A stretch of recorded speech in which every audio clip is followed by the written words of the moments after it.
नाग पंचमी की प्राचीन कथा सुनने मात्र से पूरी होगी हर मनोकामना। दोस्तों, एक बार महादेव और पार्वती कैलाश पर्वत पर बैठे हुए थे। तभी माता पार्वती ने भगवान शिव से कहा, हे स्वामी, आज नाग पंचमी का पावन दिन है। कृपया मुझे बताइए, नागों को पूजनीय क्यों माना जाता है? किस कारण से नाग पंचमी मनाई जाती है? इस दिन नागों को प्रसन्न करने के लिए मनुष्यों को कौन से उपाय करने चाहिए? हे प्रभु, कृपया आप मुझे इस पर्व से जुड़ी कोई प्राचीन कथा सुनाइए, जिससे मेरा हृदय प्रसन्न हो जाए। भगवान शिव ने पार्वती को समझाते हुए कहा, हे सुरेश्वरी, नागों का अस्तित्व बहुत प्राचीन काल से है। वे देवताओं के वंशज हैं और उनके पास अद्वितीय शक्तियां हैं। नागलोक में तक्षक, कालिया जैसे कई नागराज निवास करते हैं। नागों का विष केवल एक विध्वंसक शक्ति नहीं है, बल्कि उनके पास सृजन और संहार दोनों की शक्तियां होती हैं। वे अपनी ऊर्जा और ज्ञान से संसार की रक्षा करते हैं। शिवजी ने आगे बताया, हे देवी, नाग पंचमी का पर्व नागों की पूजा और उनके महत्व को दर्शाने के लिए मनाया जाता है। इस दिन स्त्रियां नागों को दूध पिलाती हैं और उनकी आराधना करती हैं, जिससे उनके परिवार की रक्षा होती है और उन्हें सुख समृद्धि प्राप्त होती है। यह पर्व मनुष्य के जीवन में संतुलन और समरसता को बनाए रखने का प्रतीक है।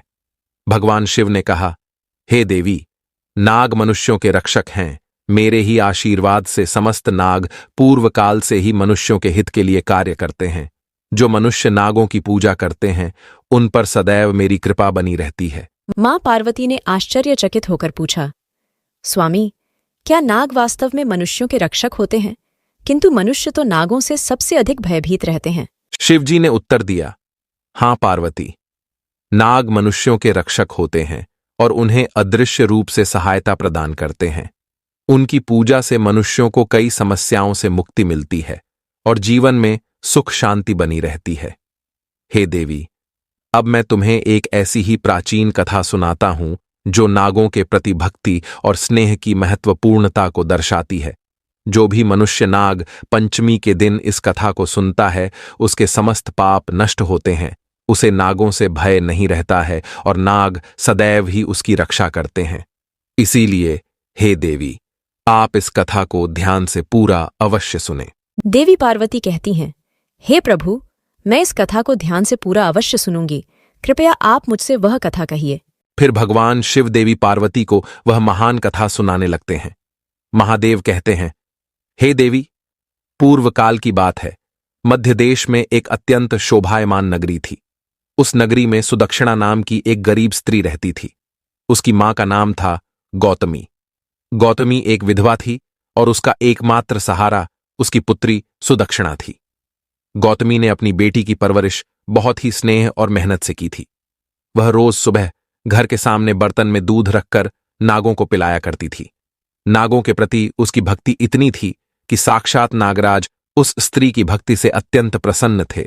एक दिन प्रसन्न होकर उन नागों ने उस गौतमी से कहा, हे माता, आप हमें रोज दूध पिलाती हैं, हमारी भक्ति करती है, इसीलिए हम सभी आप पर प्रसन्न हैं। आपकी जो भी इच्छा और कामना हो, हमसे मांग लो, हम अवश्य पूर्ण करेंगे। तब वह गौतमी कहती है, हे नागराज, मुझे मेरी कोई चिंता नहीं है, लेकिन मुझे मेरी पुत्री की चिंता है। गौतमी ने नागराज से कहा, हे नागराज, मैं आपसे एक विनती करती हूँ। मेरी मृत्यु के बाद मेरी बेटी सुदक्षिणा की रक्षा करें, उसे अपनी बहन मानकर उसकी सहायता करें।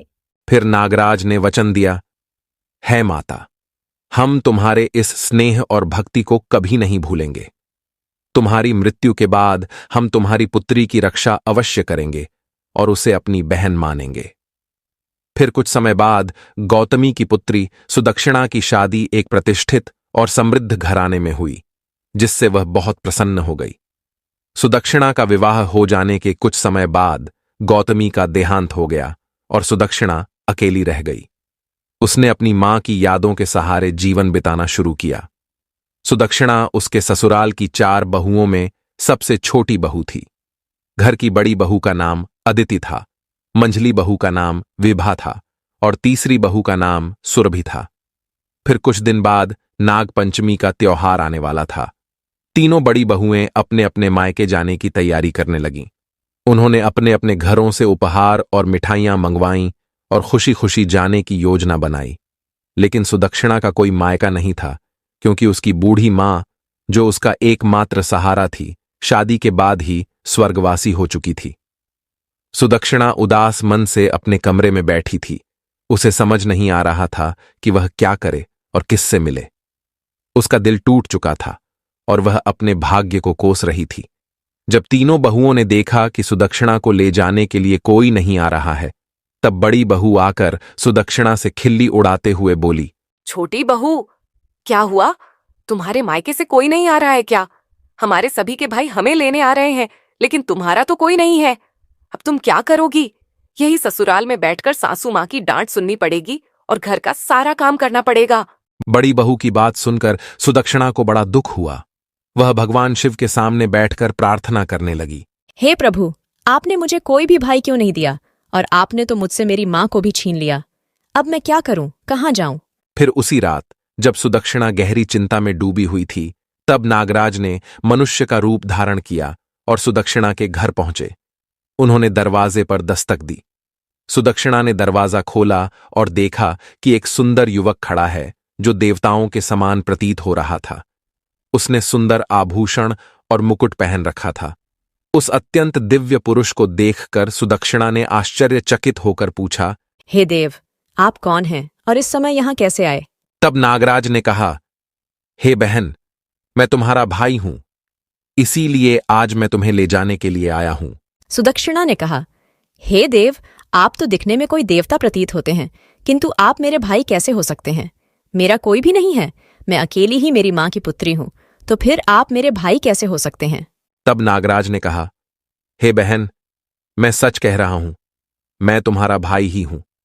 तुम्हारी माँ हमें नागों को रोज दूध पिलाया करती थी, और फिर हमने तुम्हारी माता को वचन दिया था कि उनकी मृत्यु के बाद हम तुम्हें बहन मानकर तुम्हारी रक्षा करेंगे।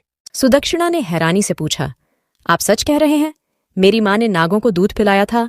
फिर नागराज ने मुस्कुराते हुए कहा, हां बहन, इसलिए हम तुम्हें लेने आए हैं। चलो, तुम्हें नागलोक लेकर चलते हैं, वहां तुम्हें बहुत प्यार और सम्मान मिलेगा। नागराज ने अपनी शक्ति से सुदक्षिणा को वह सारी बातें याद दिला दीं जो बचपन में उसने देखी थीं। फिर सुदक्षिणा को सब कुछ याद आ गया कि उसकी मां रोज नागों को दूध पिलाती थी। सुदक्षिणा कहती है, हे भाई, आप सत्य कह रहे हैं। मेरी माँ आप सभी को बड़े प्रेम से दूध पिलाती थी। सच में आप मेरे भाई ही हैं। नागराज ने कहा, हे बहन, अब संकोच न करो और हमारे साथ नागलोक चलो। तब सुदक्षिणा ने हामी भर दी और वह नागराज के साथ नागलोक के लिए चल पड़ी। नागराज ने उसे अपने नागलोक ले जाकर नागमाता से मिलवाया। नागमाता ने सुदक्षिणा का बड़े प्रेम से स्वागत किया और उसे बड़े प्रेम से रहने का आश्वासन दिया। सुदक्षिणा अब नागलोक में खुशी खुशी रहने लगी। वह नागलोक एक अद्भुत और जादुई स्थान था। वहां की हवाएं शीतल और सुगंधित थीं। चारों ओर हरियाली फैली हुई थी और फूलों की महक से वातावरण मंत्रमुग्ध हो जाता था। वहां के भवन सोने और चांदी से बने हुए थे और रत्नों से जड़े हुए थे। नागलोक में सभी नाग प्रेम और सौहार्द्र से रहते थे।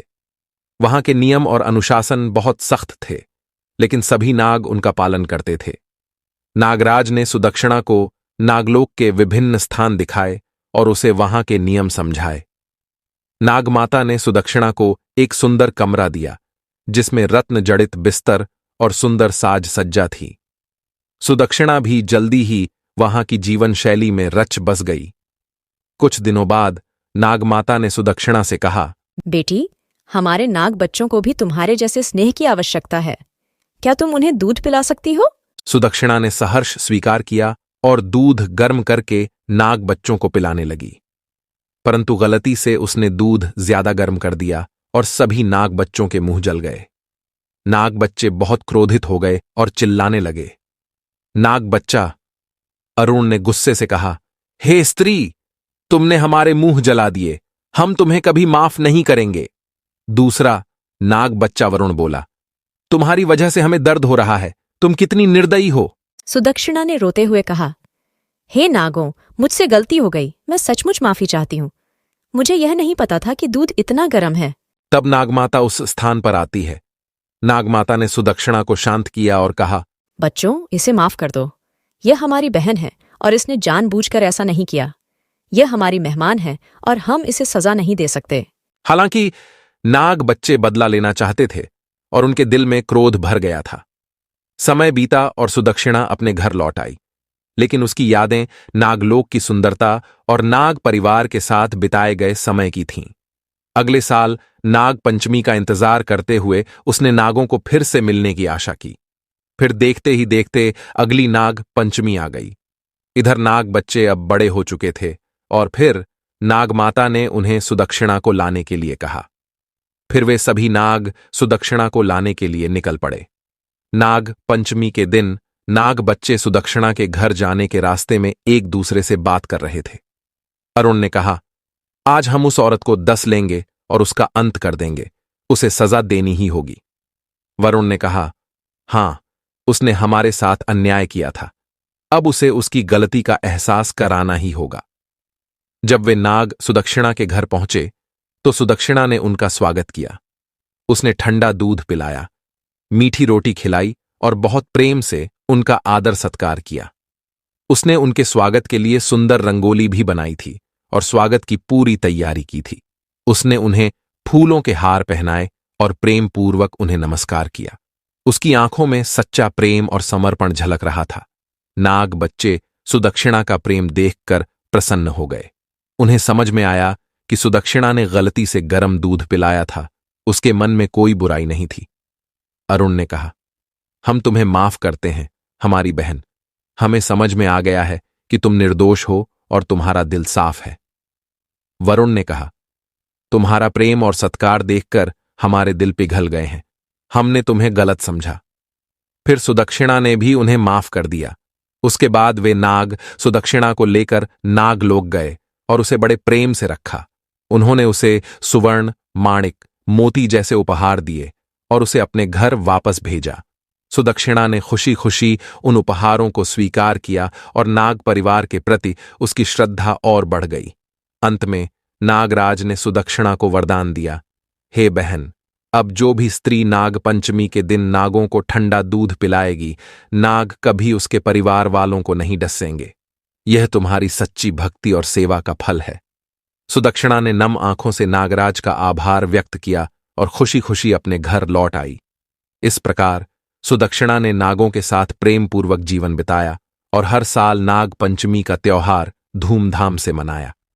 ये कथा हमें सिखाती है कि प्रेम, सेवा और सच्ची भक्ति से सभी समस्याओं का समाधान हो सकता है और सच्चे मन से किया गया कार्य हमेशा फलदायी होता है। भगवान शिव कहते हैं, हे देवी, इस प्रकार से अपनी सच्ची भक्ति से सुदक्षिणा ने नागों को प्रसन्न किया। उसी दिन से नाग पंचमी का पर्व मनाया जाता है। तो दोस्तों, उम्मीद है आपको यह कथा पसंद आई होगी। वीडियो को लाइक जरूर करें और कमेंट में जय नाग देवता, हर हर महादेव जरूर लिखें। साथ ही चैनल को सब्सक्राइब करके बेल आइकॉन पर क्लिक करना न भूलें और वीडियो को परिवार के साथ शेयर जरूर करें।